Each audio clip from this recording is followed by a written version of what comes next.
It's been a while since we've been to the Upper East Side of New York City, but we've got beautiful weather today, so we're in for quite a treat.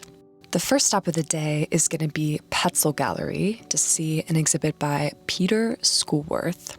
And this is actually a two-part exhibit, with the second exhibit taking place in a gallery in Berlin. And I will actually be in Berlin for gallery weekend, so I'll be very lucky to see that exhibit as well. The works in this show explore how identity can be manipulated in a digital world. How we see ourselves is something very different from how we're seen online, since our online image is just a small piece of our larger identity. And the show is titled Rigged, and that's in reference to a quote, "Fear that we're not the protagonists of our own stories, but rather playthings for shadowy tech billionaires who tug our strings and make us dance." This could be referencing how these larger online platforms like Instagram can put pressure on us to have an online persona that we feel the need to constantly feed with new content about our lives. This video gives a little insight into how Schoolwerth creates these works. He starts with CGI to separate a figure's inside from its outside. And this is meant to represent the, quote, "splitting of public presentation from private interiority." He then combines this computer-generated imagery with drawing and print and this very thick impasto paint.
The next stop is to Gagosian Gallery to see an exhibit by Mehdi Ghadyanloo.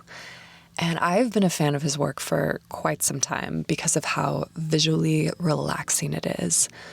The subject matter in his work is, quote, "imagined structures that evoke memories of carefree childhood play and utopian aspiration." And he uses acrylic and oil paint to create these works, which honestly is so impressive since there's not a sign of a brushstroke. They're just so perfect. They almost look digitally printed, but they're not.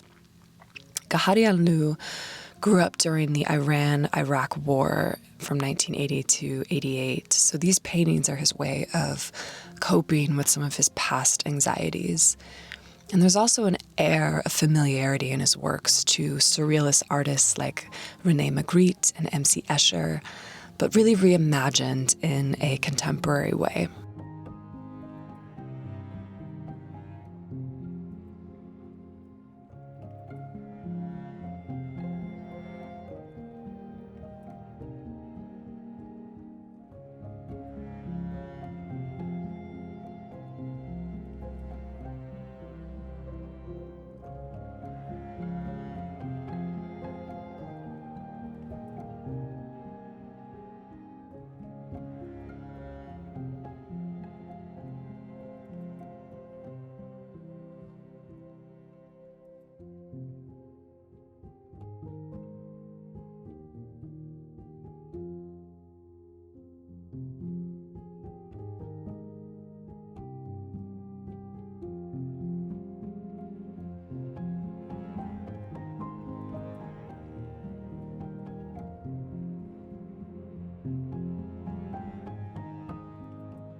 We're now heading upstairs to another Gagosian space to see an exhibit by Adam McEwen, and the exhibit is titled Execute, and it plays on this dual meaning of the word, which can be to carry out or act versus to extinguish or erase. The sculpture that we see here in the center of the exhibit is called Execution Block, and it's representative of the more violent interpretation of the word execute. And then it's surrounded by these sort of Liechtenstein-esque paintings that represent the more positive use of the word. There's something that's really film-like about these paintings. Maybe it's the grayscale color palette or the repetitive canvases that zoom in on sort of one particular graphic or act, but it makes you feel like you're watching a play unfold.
Now we're headed to Almine Rech Gallery to see an exhibit by Genesis Tramaine.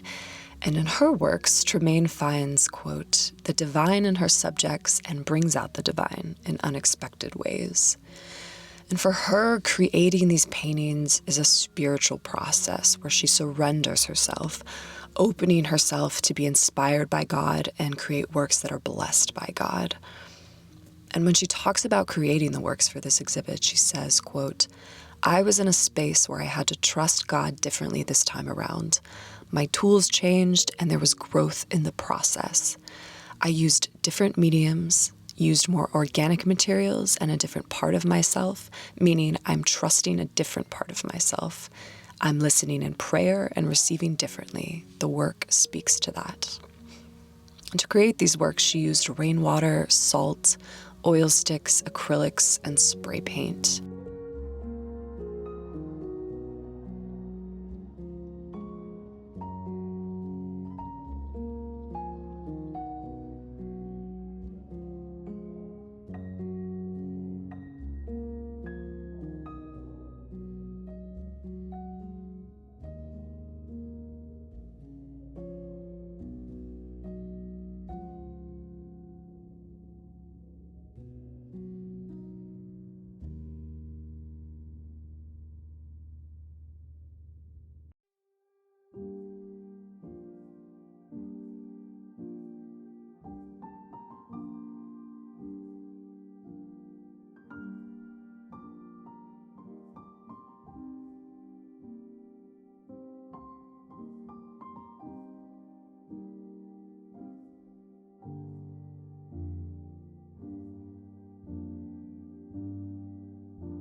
This is a really exciting time for Genesis because one of her works was actually just acquired by the National Gallery of Art in Washington. So many congrats to her. Now we're heading over to David Zwirner Gallery to see a much more minimal exhibit of works by Fred Sandback. And I just love how they made use of the spiral staircase. This is one of the most beautiful features of this gallery space, so I love that they put one of his works here. And if you're not familiar, Fred Sandback is known for creating works that play with volume and space. And he does this by using material like steel rods, elastic cords, and acrylic yarn, which we see in this exhibit, to make the viewer more aware of the area.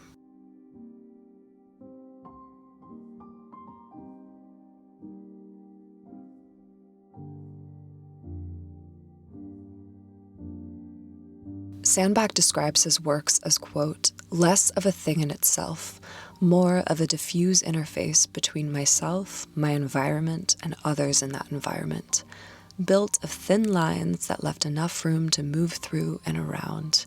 Still sculpture, though less dense, with an ambivalence between exterior and interior, a drawing that is habitable.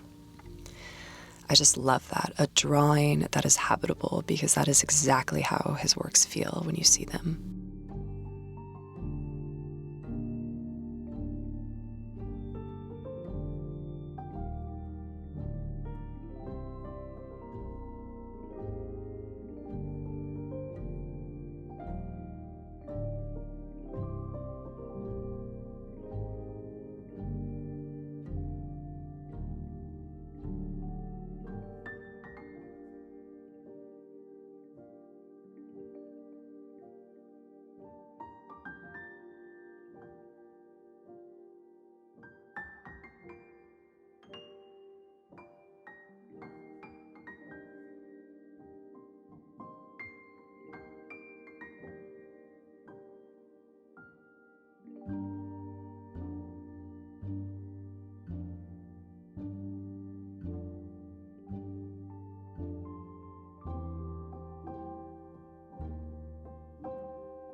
Taking a little detour beside the Met. Of course, it's super busy on this lovely day.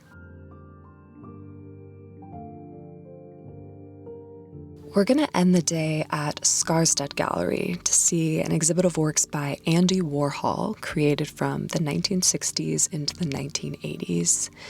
And these works featured are inspired by themes that Warhol revisited over and over again in his works. So money, religion, portraits, death, and violence.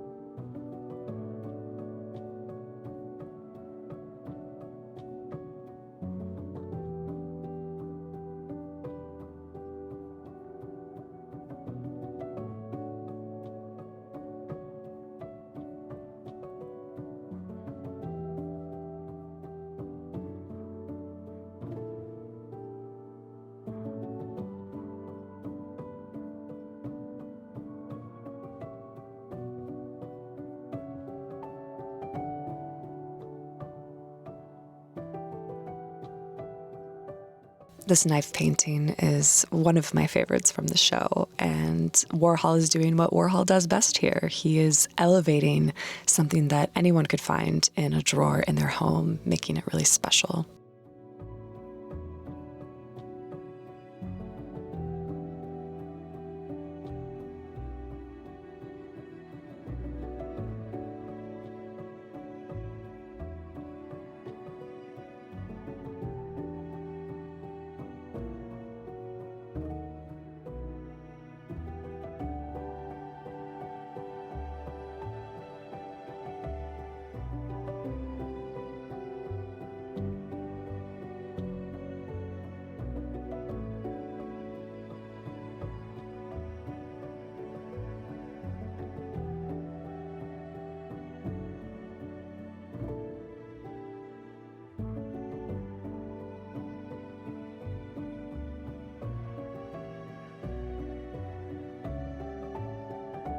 And that's it for the day. I hope you enjoyed this little mini tour of some of the shows that are on view in the Upper East Side.